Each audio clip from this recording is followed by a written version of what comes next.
দিনে দিনে জনশূন্য হয়ে যাচ্ছে এলাকাটি। যেখানে ছিল খুবই ঘনবসতিপূর্ণ এলাকা, লোকে লোকারণ্য, এখন ধীরে ধীরে হয়ে যাচ্ছে জনশূন্য। এলাকাটি অবস্থিত গাজীপুরের চক্রবর্তী নামক এলাকায়।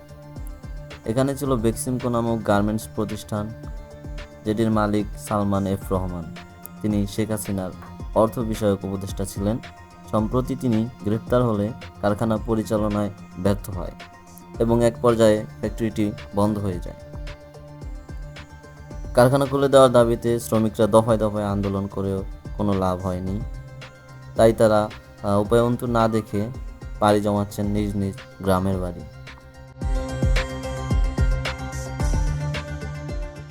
এর ফলে সেখানে যে বাসাবাড়ি ছিল তা কিন্তু ফাঁকা হয়ে যাচ্ছে।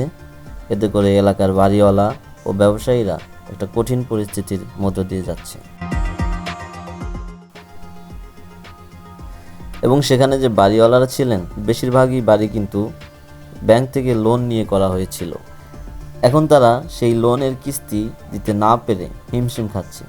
প্রায় ৪৫,০০০ শ্রমিক নিয়ে যে প্রতিষ্ঠানটি চলতো এবং যার সাথে সম্পৃক্ত ছিল পুরো একটি এলাকার সমস্ত পেশার মানুষ, এখন যে যেভাবে পারছে নতুন একটি কর্মসংস্থান জোগাড় করছে। আবার বেশিরভাগ মানুষই কিন্তু পাড়ি জমাচ্ছেন নিজ নিজ গ্রামের বাড়ি। তবুও মানুষ এখনো আশা হারায়নি। কাশিমপুর এলাকায় মহাসড়ক তারা আশা করে যে প্রতিষ্ঠানটি আবার খুলে দেওয়া হবে এবং সবাই ফিরে পাবে তাদের হারানো কর্মস্থান।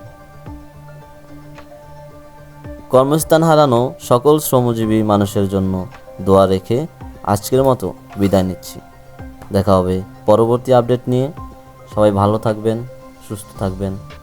আসসালামু আলাইকুম।